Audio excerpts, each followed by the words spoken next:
You ask Tiger to solve. This deals with linear equations with one unknown.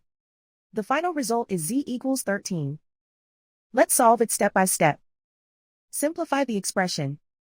Expand the parentheses. Simplify the arithmetic. Group all constants on the right side of the equation. Subtract 34 from both sides. Simplify the arithmetic.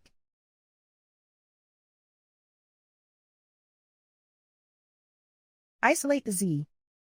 Divide both sides by -2. Cancel out the negatives. Simplify the fraction. Cancel out the negatives. Find the greatest common factor of the numerator and denominator. Factor out and cancel the greatest common factor. And so the final result is z equals 13.